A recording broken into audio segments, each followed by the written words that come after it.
MegaCon 2023 and sitting across from me is an absolute legend in the comic book industry. He's reshaped Mr. Jim Shooter. Thank you. Very Nice to meet you. Very good to meet you, sir. Nice to meet you. How do you like cons like this? I think it's amazing. I mean, they have so much going on here. I don't know how you could see the whole show. I mean, yeah, it's just so much. So many good things to look at, and they have people, good vendors selling interesting stuff. Oh yeah. And a lot of great artists and writers. I love how huge Artist Alley is this year. Yeah. You got the big names on the outside, and then you just kind of go in and you see all the rest of it. Yeah. And some of them are fantastic. Oh, I mean, yeah. they may not have become superstars yet, but they will. They're hungry. They're there. They're doing it, right? Yeah.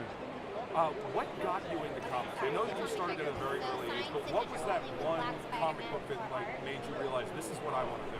Well, it wasn't just one. I was in a hospital for minor surgery, and in a kids ward in 1964. It was just tons of comics, and I'd stopped reading comics when I was 8 years old because they started all seeming kind of the same to me. Right. And so here in this children's ward, there was all these DC comics, and they were pristine. Looked like nobody ever opened them.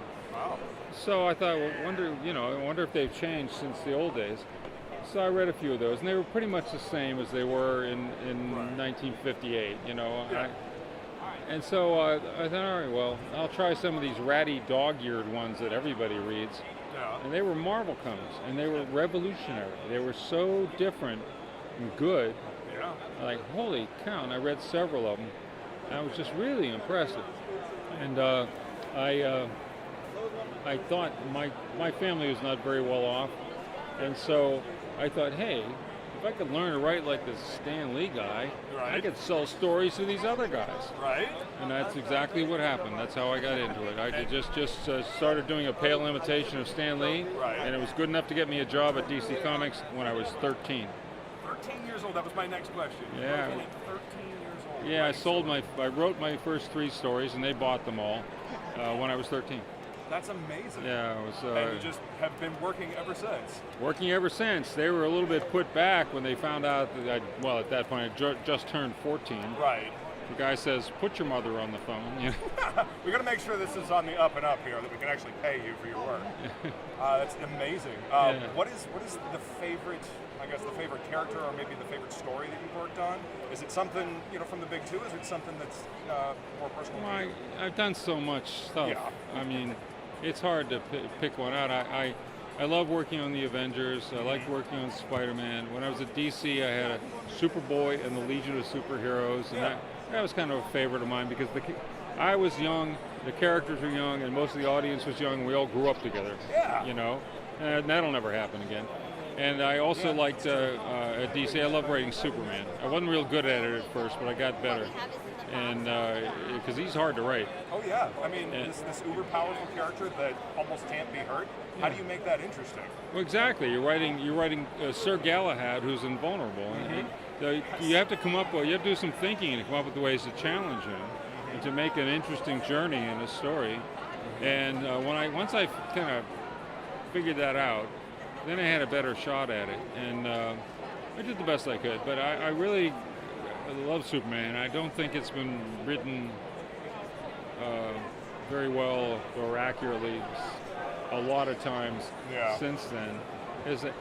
Other writers, they seem to try to, in order to make an interesting story, they have to diminish him, depower him. They make him angry, petulant, violent, jealous. That's not Superman. Superman is Sir Galahad. He really is. He's hope. He is. If he isn't the noblest man on the planet, then everybody would be afraid of him. Exactly.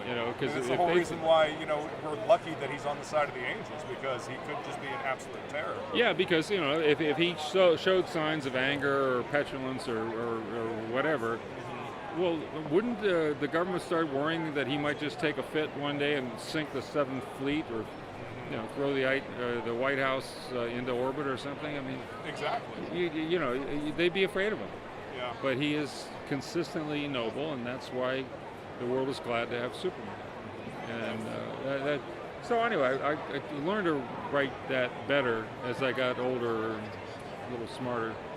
And I mean, more life experiences, it adds to what Yeah. you know, and it adds to your stories. but then I started my own companies, Yeah. and one was Valiant, Yes. and have quite a few I Valiant was the books. founder of Valiant, and I wrote Harbinger with David Lapham, who was a genius kid at the time. He's old now.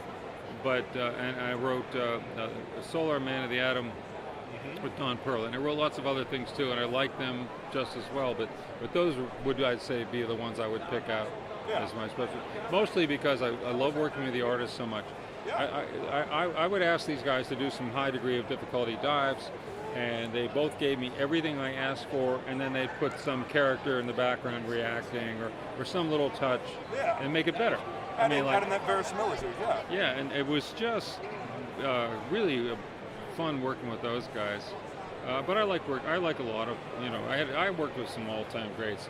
Wally Wood, Gil Kane, Kurt Yeah. Swan, John Buscema, I mean, that's you a name killer's it, Joe row right Sinnott. there. Yeah, I mean, I had all these great guys. And I was, so I'm not complaining about them. I'm just saying yeah. it was kind of fun with Harbinger, with David Lapham, and Solar was with... The Valiant books were crazy cool when they first came out. I mean, Exo Thanks. Mandalore, Ray. I mean, I still have a bunch of Exo. I still have a bunch of Ray. Yeah. Well, anyway, like I said, at Valiant it was a startup, and so first you're kind of fighting for your life, trying to Sure. get some traction. But it took off, Yeah, it did. and in 1 year we have 17% of the market. Which is pretty amazing considering, how much of that market was already taken up by the big two, obviously. Well, a lot of that came out of Marvel's hide, and that's why they didn't like me anymore. Yeah, well, they kind of took offense when everybody, took their popular art styles and their ability and went and, made their own thing. That's true. I mean, and I think that it had good and bad elements to it, but I think it was good because,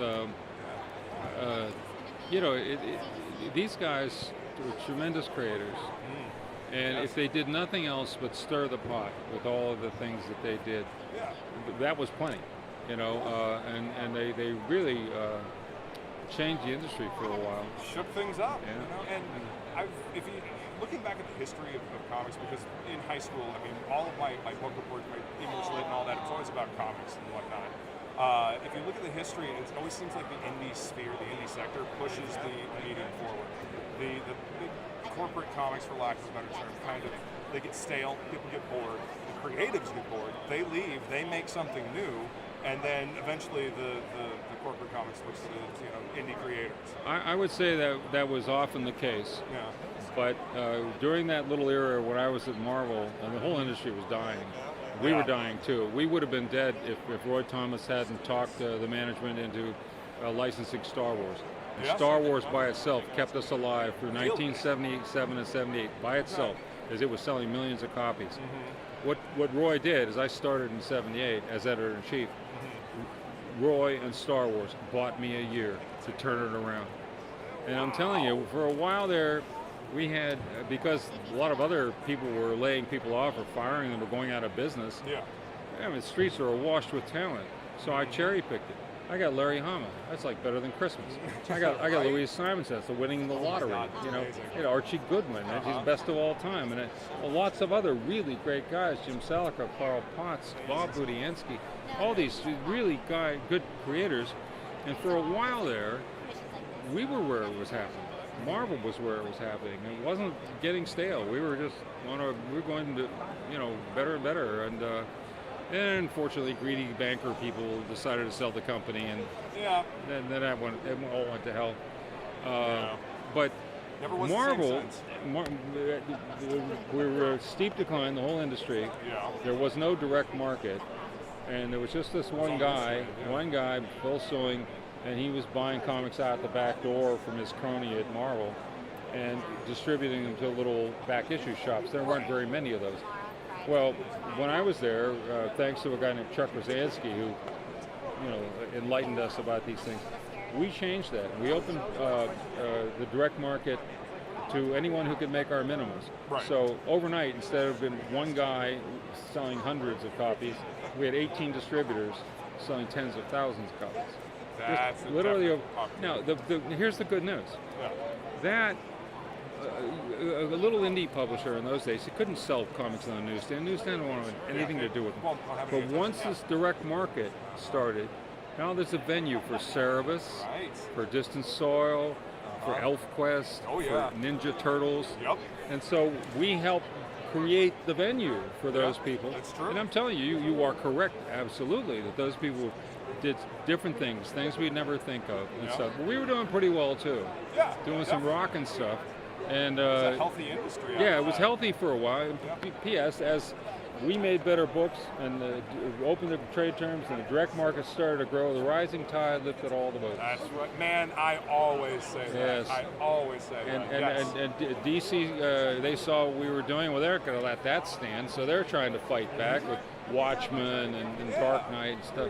And steel sharpens steel, right? yeah, and so yeah, then all these it becomes a thriving industry for a while, and it was just too bad that the company was sold, and I was out of there. The new owners were worse than the old ones, so That's unfortunate. yeah, but then we for a long time had the benefit of the very robust direct market. Yep. And so that helped me get the Valiant, United helped me get Valiant started, helped me get Defiant started, and Broadway comics. So it's an interesting history of ups and downs. That is a little bit of the history that I did not know. Yeah. Thank you for that. That was very You're cool. welcome. What do you think about the current crowdfunding scene? Crowdfunding scene. Yeah. I'm glad it exists. And I'm glad some of these guys are getting to do what they want to do. I haven't tried it. I don't know really too much about how it works. Although I have supported a couple of things. Trina Robbins, a brilliant lady. And if you look up underground cartoonists on Wikipedia, they list the 7 most famous. She's the only woman in the group. Okay, so she has done more than just underground. She did a series. It's based on a Sax Rohmer novel. It's called Dope. Dope. Okay. And it's really good. It's about the drug scene and all that. And she, in a long time ago, that is. Yeah. And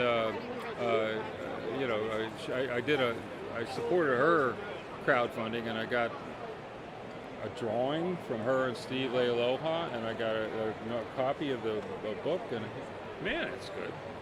It's a cool thing. So I was glad to help something great see the light of day, and I've done that a couple times. But I think it's I'm glad to help those people. Someday I might have to look into it.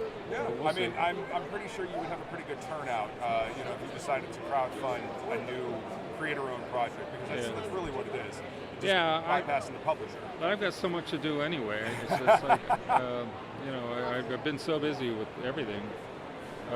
It's hard to imagine like starting a project like that right now. But maybe someday. Yeah, well, Maybe hopefully. Well, Jim, you've got a line here, man. I don't want to take any more of your time. Thank you so much for the interview. Thank you. This has been enlightening, to say the very least. Well, thank you, Death Metal Death Metal Hero Luke. Luke. All right, Maniacs. See you next time.